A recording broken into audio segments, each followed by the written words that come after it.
viaje a través de la historia, los hechos y los protagonistas a la luz de la Santa Iglesia Católica Apostólica Romana. Historias de hombres ejemplares que lo dieron todo por servir a Dios nuestro Señor. Hechos heroicos que marcaron un antes y un después en la vida de las naciones y reinos. Protagonistas del devenir histórico, marcaron a sangre y fuego sus vidas para salvar sus almas y la de sus prójimos. Esto es lo que le proponemos vivir en nuestra programación cada día. Un encuentro a través de las fronteras del tiempo y del espacio para emocionarse y poner fuego en nuestras vidas.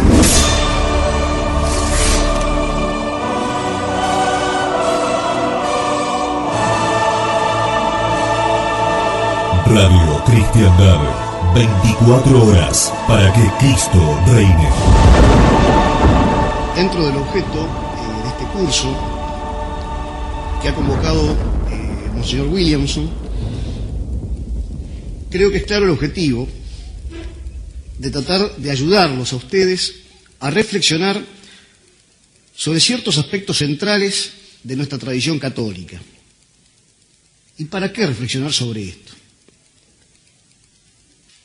En primer lugar, para apreciar lo que hemos recibido, saber que somos herederos de una tradición muy rica, que no empieza con nosotros y que, si Dios lo permite, con nuestra colaboración tampoco debe terminar con nosotros. En segundo lugar, para tomar conciencia de que esta tradición está atacada, el mundo anda mal, el mundo moderno es la negación de esta tradición católica. Y apreciando lo que hemos recibido y tomando conciencia de lo mal que anda el mundo, que andan las cosas, podamos entonces tomar resoluciones en consecuencia para ocupar el lugar que Dios quiere que ocupemos en la lucha por esta tradición, por esta restauración, por esta reconquista del mundo para Cristo.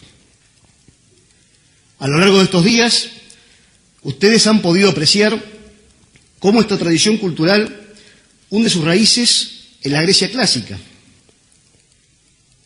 en el Imperio Romano y en la cristiandad medieval. Pero esta tradición nos llega a nosotros por un canal concreto, por un canal particular, y este canal es la hispanidad. Y la hispanidad, de la cual ya ha hablado el doctor Casermeiro, ha tenido muchos arquetipos, muchos modelos en los cuales se ha encarnado este ideal. De todos ellos, ciertamente, el primero es la figura de don Rodrigo de Vivar, más conocido como el Cid Campeador. Y sobre él vamos a tratar de hacer algunas reflexiones. En primer lugar, veamos un poco la historia de este personaje. El Cid es un hombre que vive en Castilla, el reino que ocupa la parte central de España. ¿Podríamos ver la primera diapositiva del mapa de España? Su fecha de nacimiento la discuten un poco los historiadores, pero está en la primera parte del siglo XI, y va a desarrollar su vida. ¿Cómo señalar?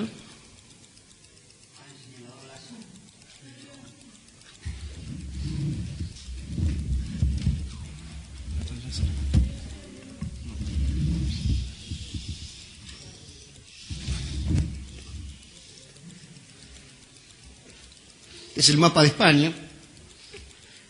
Castilla ocupaba en esa época esta parte central de la península. España, que había pertenecido al Imperio Romano, a partir del año 611, es ocupada por la invasión musulmana y prácticamente todo el territorio de la península queda en manos del Islam, salvo los pequeños reinos pirenaicos como el reino navarro y parte de Galicia. Pero ya a partir del siglo VII comienza la tarea de una reconquista que va a tardar 7 siglos, dato sobre el cual creo que vale la pena puntualizar, porque muestra el resultado de la perseverancia de un pueblo para lograr su independencia y la recuperación de su fe católica. 7 siglos. En los tiempos del Cid, la línea que separa los reinos cristianos de los reinos musulmanes se ha extendido un poco hacia el sur: Galicia, Castilla, León, parte de Aragón, el condado de Barcelona. Han llegado hasta Toledo, que era la capital de España en esa época, la capital de Castilla en esa época, pero el resto del territorio todavía está en manos musulmanas. El Cid es un hombre que pertenece a la baja nobleza, es un molinero que vive en la villa de Vivar, cerca de Toledo, y que, como todos los hombres de la época, también prestaban su servicio militar. La historia del Cid comienza con el servicio a su rey, al rey Alfonso VI. Y esto es un elemento muy importante tener en cuenta en la historia, porque es en torno a la relación con este rey, Alfonso VI, que va a cobrar sentido todo el desarrollo del cantar. Al morir Fernando I, que es el primer rey de Castilla, el reino lo divide entre sus hijos. A don García le da el reino de Galicia, a don Alfonso León el de Castilla, a don Sancho y Toro el de Zamora y a doña Elvira y a don Urraca respectivamente.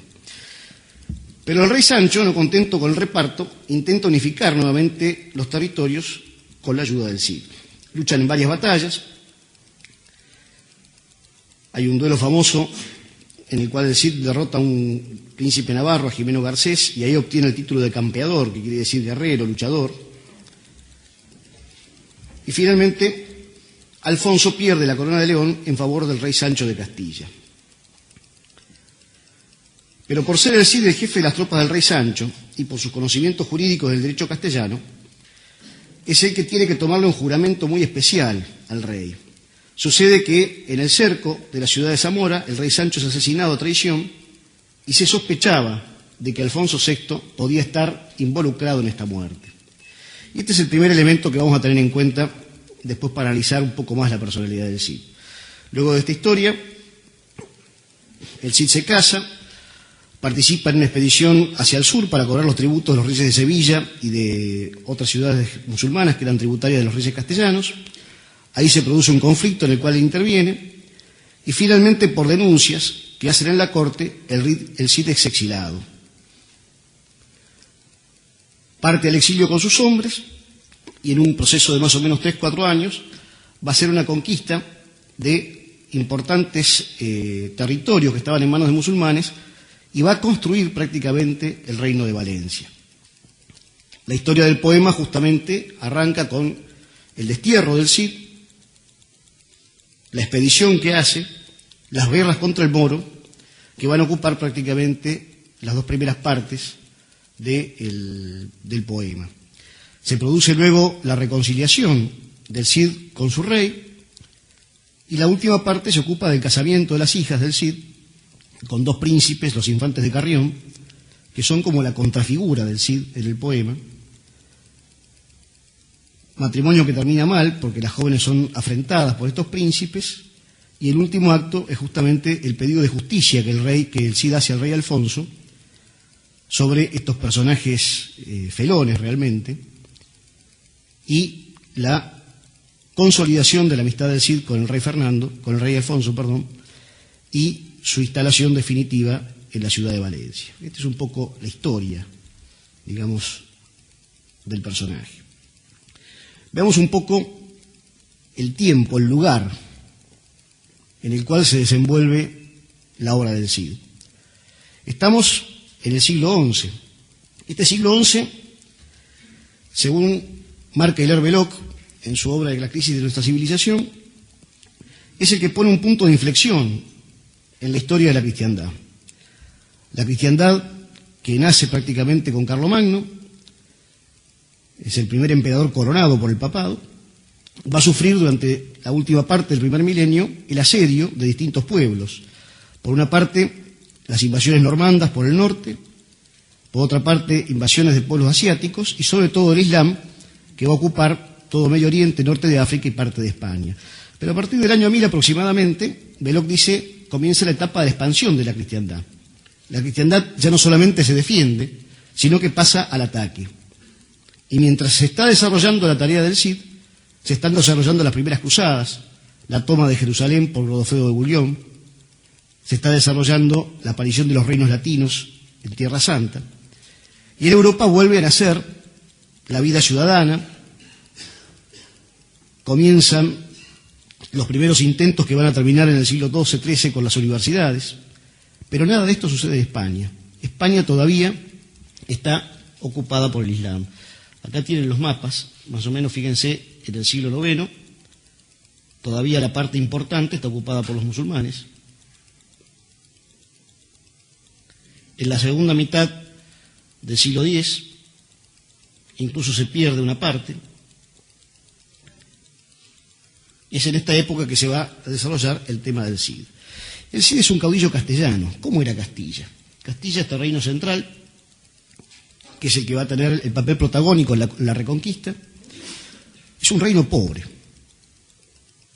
Es una meseta, es una estepa, con un clima muy destemplado, fríos muy intensos en el invierno, un calor insoportable en el verano, una tierra dura, que requiere un gran esfuerzo para sacarle sustento, un lugar en el cual es difícil defenderse.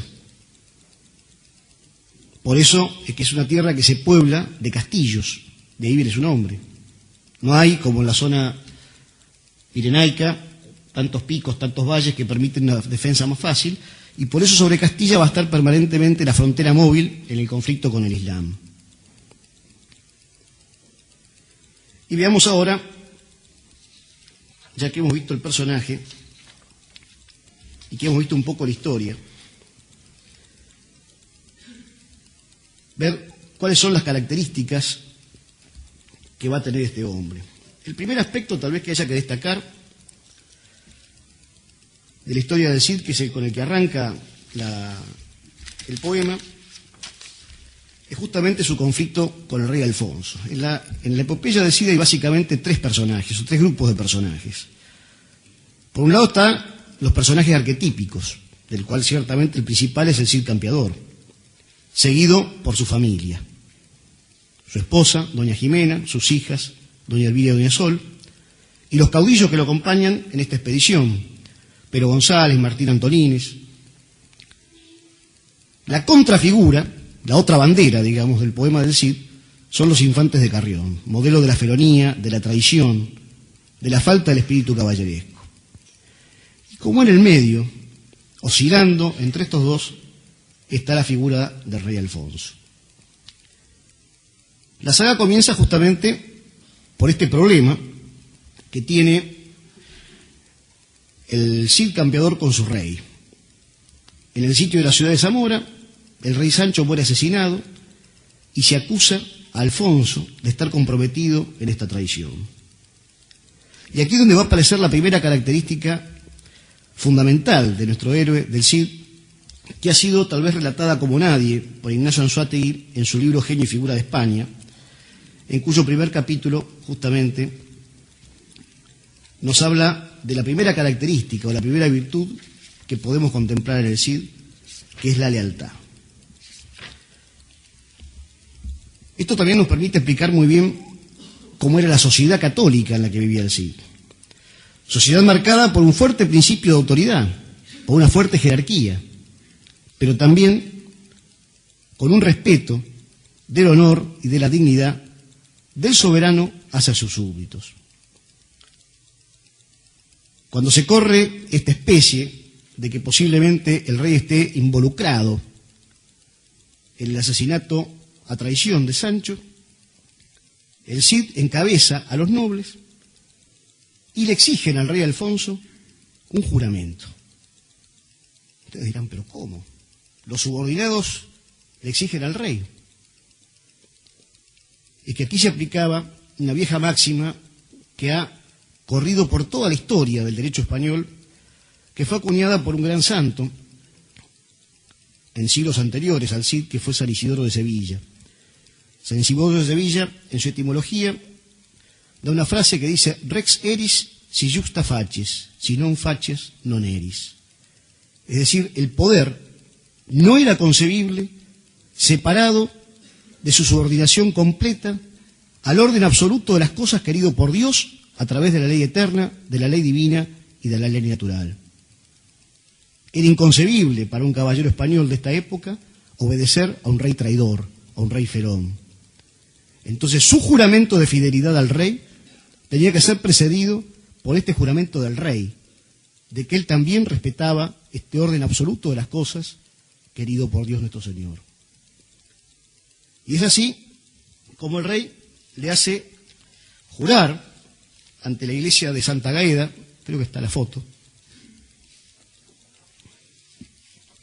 al rey Alfonso. Hay otro poema justamente que se refiere a esto, que lo muestra con toda claridad, con toda fuerza.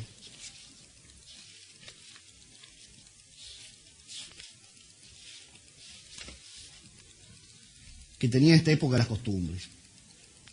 Dice: en Santa Gaeda de Burgos, do juran los hijos de algo, allí le toma la jura el Cid al rey castellano. Las juras eran tan fuertes que al buen rey ponen espanto, sobre un cerrojo de hierro y una ballesta de palo. Fíjense que se forma una cruz con una ballesta que era un arma mortífera en esa época, podía traspasar incluso las armaduras pesadas, y sobre un cerrojo de palo que implicaba el símbolo de la irrenunciabilidad, de no poder volver atrás. Cuando uno a una puerta le pone un cerrojo, después ya no puede abrirla. Y comienza el juramento que el Cid le impone a Alfonso. Dice el rey: villanos, mátenme Alfonso, villanos que no hidalgos, de las Asturias de Oviedo que no sean castellanos, mátenme con aguijadas, no con lanzas ni con dardos, con cuchillos cachicueros, no con puñales dorados. Abarcas traigan calzadas, que no zapatos con lazo. Capas traigan aguaderas, que no de contray ni frisado, con camisones de estopa, no de Holanda ni labrados. Vengan cabalgando en burras, que no en mulas ni en caballos. Frenos traigan de cordel, que no cueros fogueados. Mátenme por las aradas, que no en villas ni en poblado. Sáquente el corazón vivo por el siniestro costado, si no dijeres la verdad de lo que eres preguntado. Si fuiste ni consentiste en la muerte de tu hermano. Esto es lo que le dicen al rey, ¿no? Fíjense los temas. Mátenme villanos que no hidalgos. Es decir, incluso el pueblo bajo era el que tenía que hacer justicia con el rey si el rey era un pérjuro. Y además una muerte indigna. Mátenme con aguijadas, no con lanzas ni con dardos, que era una muerte más noble. No con puñales, que no traigan zapatos con lazo, ni capas, que vengan cabalgando en burras. Para el caballero, cabalgar en burra era una especie de disminución. La mula era la cabalgadura de la gente pobre, la gente humilde. El caballo era un símbolo del caballero. Todo esto sí consintió la muerte de su hermano. Entonces el rey le contesta: muy mal me conjuras, Cid. Cid, muy mal me has conjurado. Mas hoy me tomas la jura, luego besarme has la mano. Y el Cid le dice: por besar mano de rey no me tengo por honrado, porque la besó mi padre, me tengo por afrentado. Fíjense esta frase: por besar mano de rey no me tengo por honrado, porque la besó mi padre, me tengo por afrentado. Es decir, su lealtad al rey es una lealtad de la tradición. Él se debe porque su padre se debió al rey. Y su lealtad al rey está centrada sobre la fidelidad del rey a su juramento. Y según el poema es ahí cuando el rey decide expulsar al Cid. En realidad hay otra serie de hechos en el medio, pero está bien desplazado aquí en el poema, cuando el rey le dice: vete de mis tierras, Cid, mal caballero probado. y no vengas más a ellas desde este día en un año. ¿No? Lo expulsa por la fuerza con la que le exige juramento. Y el Cid le contesta: pláceme, dijo el buen Cid, pláceme, dijo de grado. Tú me destierras por 1, yo me destierro por 4. Ya se parte el buen Cid sin el rey besar la mano, con 300 caballeros, todos eran hijos de algo. Todos son hombres mancebos, no había ninguno cano. Todos llevan lanza en puño y el hierro acicalado, y llevan sendas adargas con borlas de colorado. Mas no le faltó al buen Cid a donde asentar el campo, ¿no? Es decir, lo importante de este poema es mostrar justamente la fuerza que tiene el juramento del Cid. La lealtad. ¿Qué virtud la lealtad? Una virtud que hoy en día más bien parece desaparecer de nuestro mundo moderno. La lealtad concebida en esta sociedad, que era muy distinta a la sociedad en la que nos toca vivir. Ahí está la catedral de Santa Gaeda, donde tomaron juramento al rey Alfonso. ¿Podemos apagar?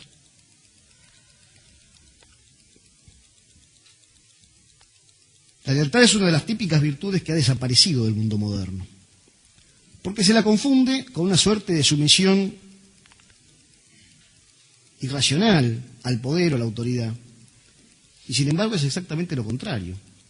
La lealtad funcionaba en la España católica medieval, porque la España católica, como todas las sociedades católicas, era en primer lugar una sociedad que fundaba la dignidad de sus miembros sobre sus deberes, sobre sus funciones.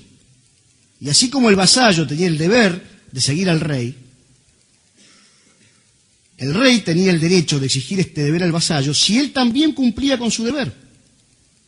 Hoy en día el mundo moderno nos edifica una sociedad de puros derechos, en la cual todos somos acreedores. Tenemos derechos del hombre, de la mujer, del niño, de los animales, de las plantas. Hasta hay un proyecto de los derechos de los extraterrestres, que no sabemos si hay, pero por la duda ya tienen derechos. Y cualquiera, yo como abogado lo sé, que una sociedad en la cual hay más acreedores, hay más deudores que acreedores, es una sociedad que termina en la quiebra. Y esto pasa en la sociedad moderna. Es una sociedad en la cual todo el mundo exige y nadie se cree obligado. En la sociedad medieval, en cambio, el derecho solamente se lo entendía como un medio para cumplir con un deber. Y si yo no cumplía con mi deber, no podía exigir mis derechos. Esto queda clarísimo en la jura de Santa Gaeda y en esta relación del Cid con su rey. ¿Y qué va a hacer el Cid? ¿Se va a quedar? No, va a cumplir la orden. Porque aunque el rey se haya comportado injustamente, sin embargo, esto no lo libera al buen subordinado del deber de fidelidad. Es más, el Cid, en una actitud típicamente española, se aumenta la pena. 1 año de destierro no, 4. ¿Y qué va a hacer en estos 4 años? Se va a dedicar a conquistar tierras de infieles para Cristo nuestro Señor y para su rey. Le va a devolver bien por mal. El rey le hace mal, la respuesta del caballero leal es devolverle con un bien mayor todavía. Pero este deber de obediencia no le va a impedir al Cid exigirle la fidelidad a su juramento. Exigirle que él cumpla con su deber de rey. Qué modelo admirable de funcionamiento de la autoridad y de la verdadera libertad. Piensen sobre esto, cómo esto se ha perdido en el mundo moderno. Hoy en día la actitud del caballero sería mandar a paseo al rey. Ah, se portó mal conmigo. Sentirse desobligado. Y el Cid se va. Nada tal vez impresiona más de esta parte, de cuando salen justamente de Burgos, que es la capital. Hay una imagen muy linda de la catedral es un poco posterior.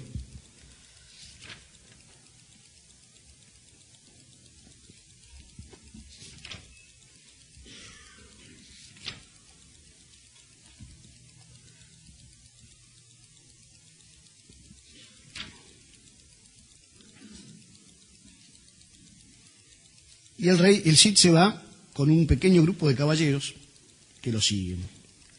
Y dice el poema: ya se partía el buen Cid sin al rey besar la mano, ya se parte de sus tierras de Vivar y sus palacios, las puertas deja cerradas, los alamudes echados, las cadenas deja llenas de podencos y de galgos, solo lleva sus halcones, los pollos y los mudados.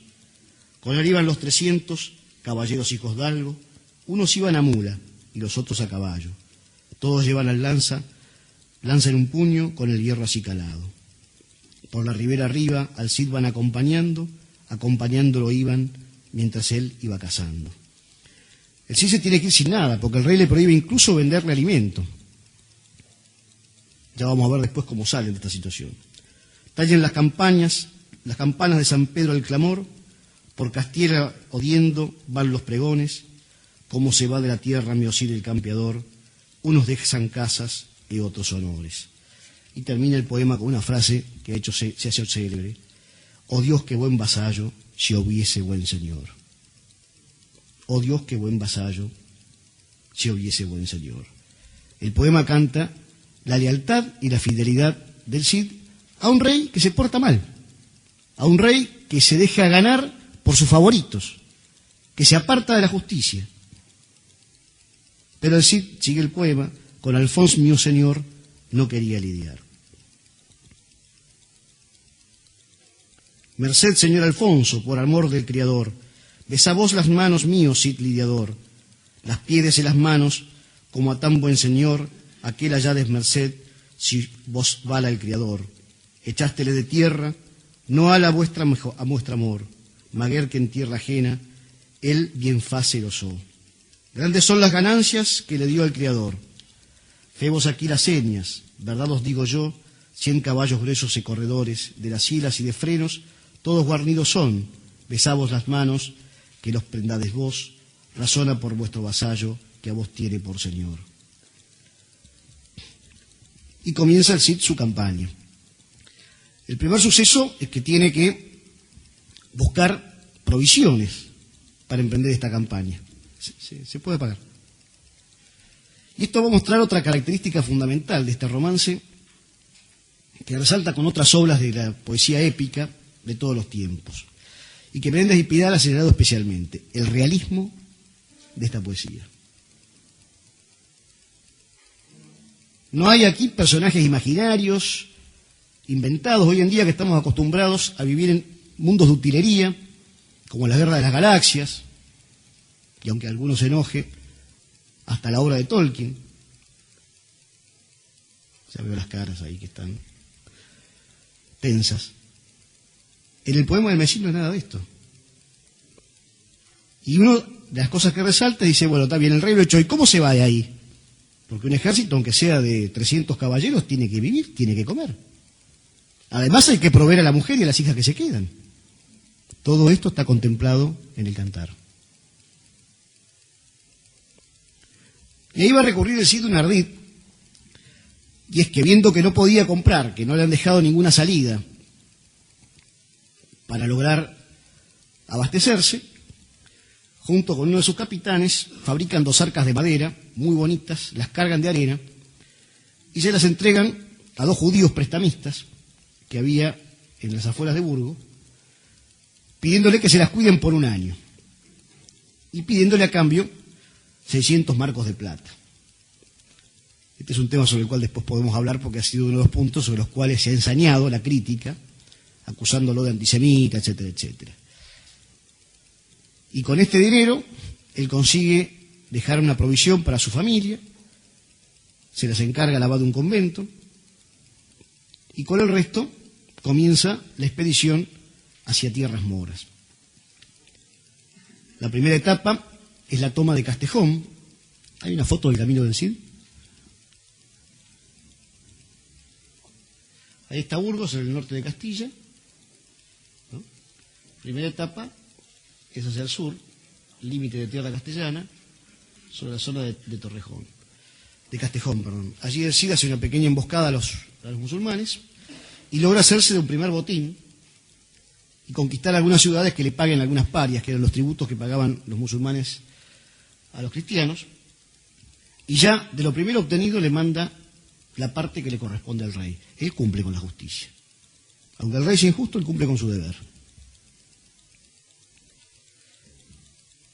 Sigue la expedición y finalmente, de varias batallas, va a poner sitio a la ciudad de Valencia. La ciudad de Valencia era un enclave musulmán muy importante, que además tenía salida al mar. Es notable ahí la sorpresa de los castellanos al ver el mar, ¿no? Igual que de la familia de Cid cuando va a Valencia.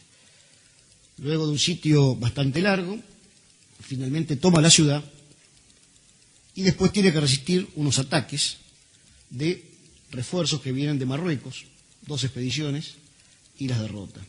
También tiene un conflicto con un conde de Barcelona, con el conde Berenguer, que estaba aliado también con algunos musulmanes y que veía el peligro de la expansión de Castilla. Lo derrota el conde, finalmente lo libera, y es allí donde va a terminar básicamente el segundo libro del Cantar, que cuando se produce la reconciliación del Cid con su rey, al cual permanentemente de todo su largo camino y batallas le manda presentes, le manda caballos, le manda dinero, y donde el rey se da cuenta de que se ha portado injustamente con el Cid y se quiere él también reconciliar. Es muy interesante los textos de esta reconciliación que se producen entre los dos.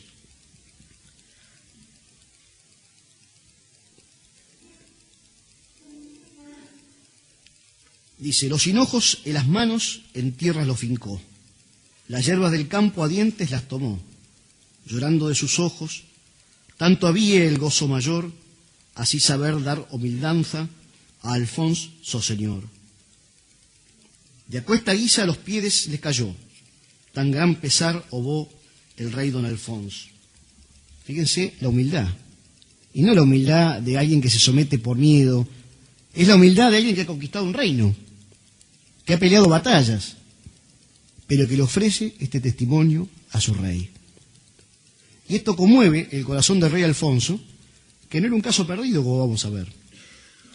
Levantados en pie, ya Cid campeador, besad las manos, que a los pies no, y esto non feches, non abredes mi amor.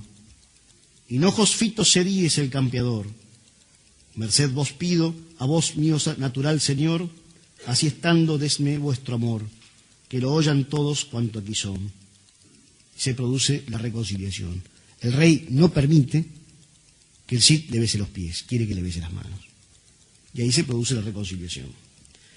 Y llegamos a la última parte de la obra, y es en la cual los infantes de Carrión, 2 personajes siniestros de la corte del rey Alfonso, viendo de que el Cid es un personaje que cae en gracia, que ha conquistado poderío militar, fama y dinero, decide pedirle la mano de las hijas, de doña Elvira y doña Sol. El rey Alfonso no está muy convencido de esto, pero por la presión de un personaje también, Garcís Ordóñez, de la corte, un viejo enemigo del Cid, viejo enemigo porque el destierro real del Cid se produce cuando lo mandan a cobrar tributo de Ciudad de Sevilla, que era tributaria de Castilla. Y entonces Garcís Ordóñez levanta otra ciudad musulmana y ordena atacar a las tropas sevillanas, se enfrenta con el Cid y se produce un hecho que parece de menor importancia, pero el Cid le arranca parte de la barba.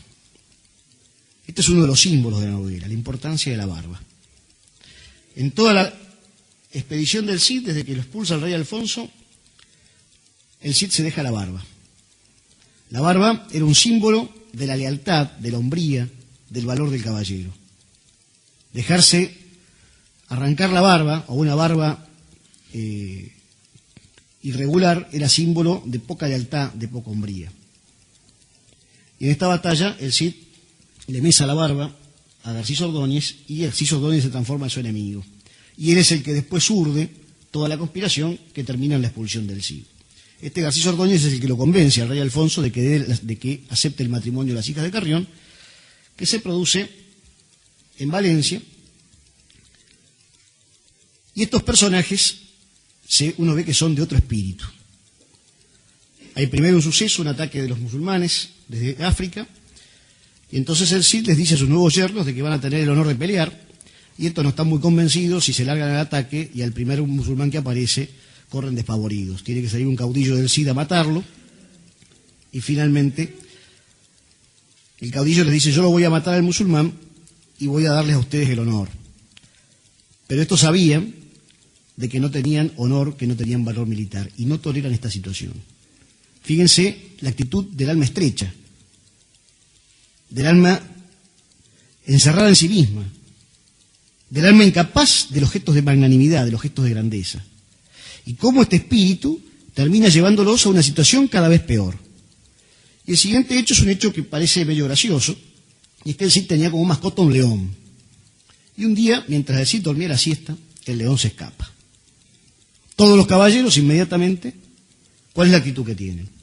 Proteger al Cid. Está bien, se puede apagar. Proteger al Cid.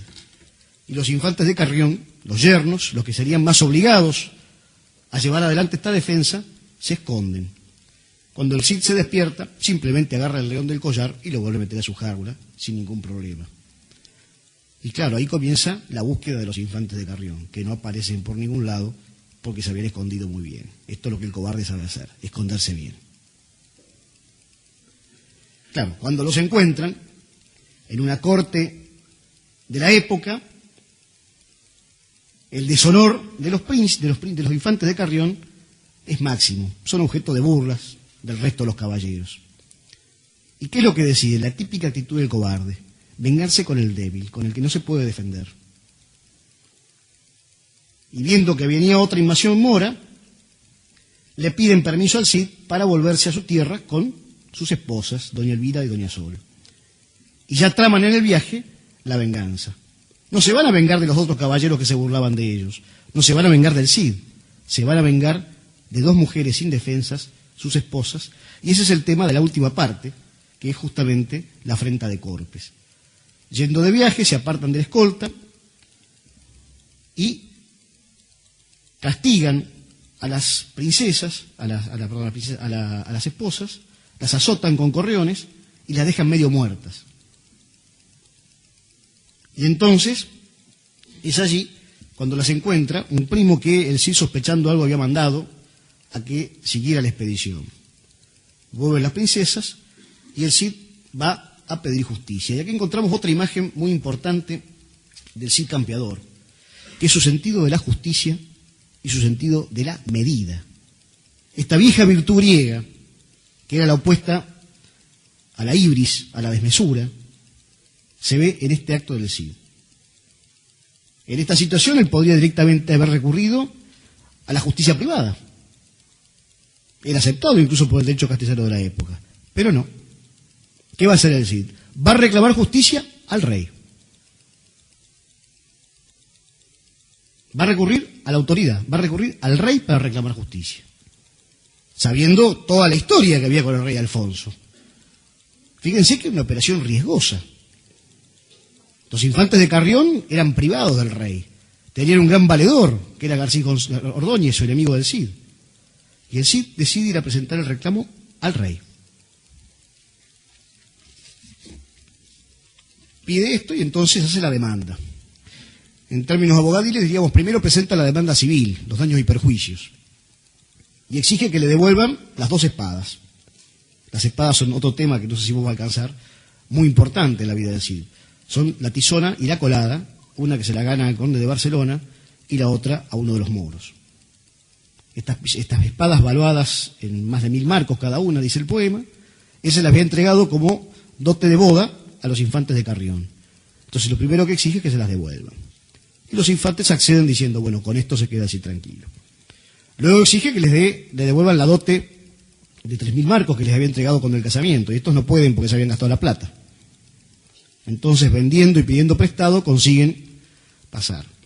Y luego les exige, digamos, la demanda penal, la restitución del honor de sus hijas. Y ahí se produce un gran duelo caballeresco en el cual los infantes son heridos con bastante gravedad y se rinden, y finalmente queda el honor restaurado. El rey Alfonso en esta situación acompaña a los caballeros que van a dar la lid a las tierras de Carrión, donde se va a hacer el torneo, y él es el garante justamente del Cid. Hemos visto entonces la lealtad. Podemos ver otra cosa, y esto en la afrenta de Corpes queda muy claro, y es que el Cid no es una especie de héroe aislado como esto que nos presenta el mundo moderno. Es un hombre que tiene familia. La familia está presente en toda la etapa del Cid. No es un aerolito que no viene de ningún lado y no va a ninguna parte. La primera preocupación, y ahí aparece la figura de la mujer en la obra del Cid. Hay varias apariciones interesantes. La primera es la de una niña que le pide que no pida cosas a los hombres de Burgos porque el rey los va a castigar, pero ciertamente las figuras centrales son su esposa, doña Jimena, y sus hijas, doña Elvira y doña Sol. Aparece en la primera parte de la obra cuando el Cid se preocupa antes de irse de la campaña por el mantenimiento de su mujer y de sus hijas. No es un aventurado romántico que se va porque fue despechado por el rey. Es un hombre que piensa las cosas que hace. La fuerza del coraje está gobernada por la virtud de la prudencia y gobernada por la virtud de la caridad. Fíjense qué distinto que es este típico héroe moderno que se nos presenta. El Cid es un hombre arraigado, al cual le duele dejar su casa, sus molinos, su tierra. No es alguien que le da igual vivir en cualquier parte. No podría ser un ciudadano de la ONU. Y cuando conquista el reino de Valencia, lo primero que hace es la preocupación por recuperar a su esposa y a sus hijas.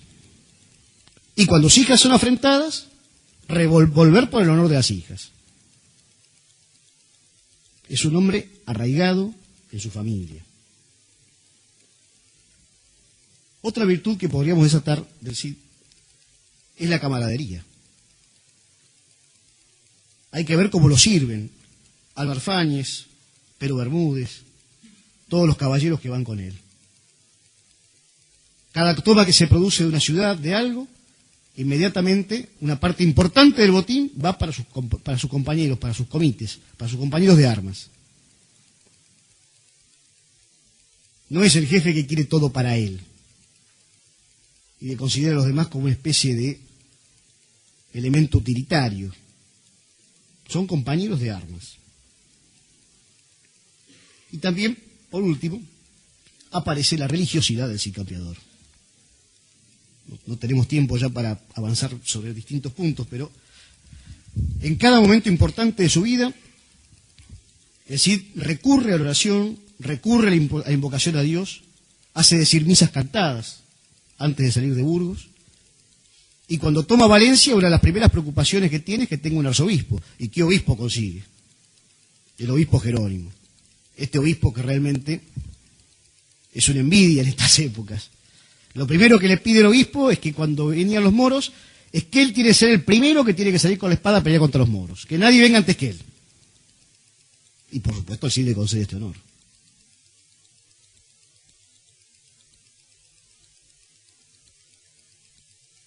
La figura del Cid está transida por una religiosidad católica varonil, por una religiosidad católica militante. Y finalmente, vamos a tratar de ver qué nos dice el Cid a nosotros hoy en día.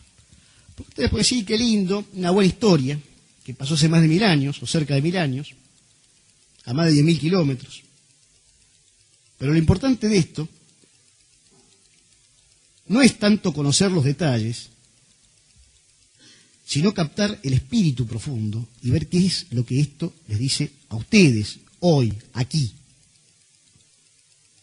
Lo primero que podemos ver es que este espíritu del Cid, este espíritu caballeresco, no nació y murió con el Cid, continuó. Un siglo y tanto más tarde, hay otra figura en la historia española que es prácticamente una reencarnación del Cid, que es el rey Fernando de Castilla. Rey santo, canonizado, puesto en los altares, que va a extender aún más la marca cristiana sobre las tierras musulmanas. Y ya en el siglo XVI, XV-XVI, aparece la figura de Isabel la Católica, la reina que logra la unificación de España. Y también pertenece a este espíritu caballeresco el hombre fundamental en la historia de Isabel, que fue el cardenal don Jiménez de Cisneros. Hombre realmente fabuloso, porque, como dice Colonna en uno de sus libros, es increíble que este hombre hizo todo. Reformó la liturgia, en el buen sentido, restauró la liturgia mozárabe, fomentó la vida intelectual, fundó la Universidad de Alcalá de Henares, reformó el clero, sin el cual hubiera sido imposible la epopeya española del siglo XVI. España hubiera terminado igual que Alemania, porque estaba muy corrupto el clero español en esa época. Fue un maestro político, fue el que aseguró la unidad española, el que llevó adelante la política de matrimonios de los hijos de los reyes católicos, el que sometió a la nobleza para impedir las conspiraciones permanentes, el que organizó la economía y hasta organizó el ejército. Más no se puede pedir. Es el espíritu del Cid. Y en la epopeya americana, hombres como Cortés, como Pizarro, y entre nosotros Hernandarias, el primer gobernante criollo del Río de la Plata, son impensables, son inentendibles, si no es vistos sobre la imagen del Cid. Incluso en nuestra época independiente, un personaje como el padre Castañeda, que dice: por Castilla somos señores.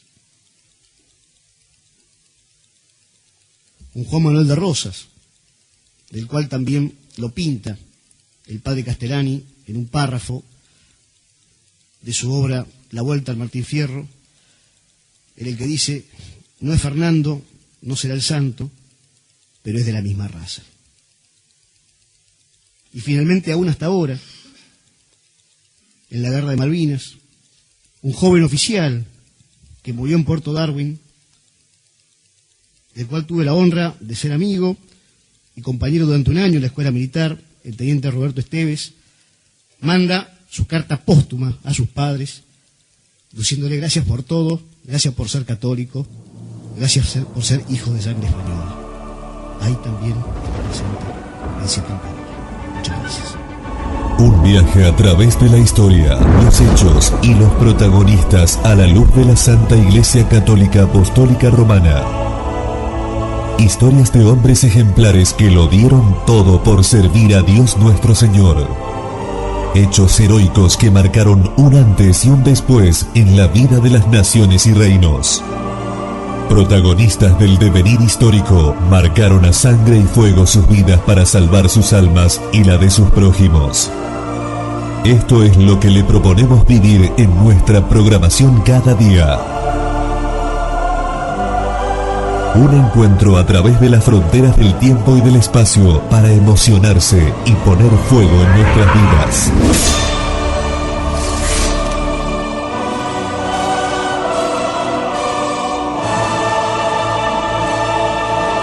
Radio Cristiandad, 24 horas para que Cristo reine.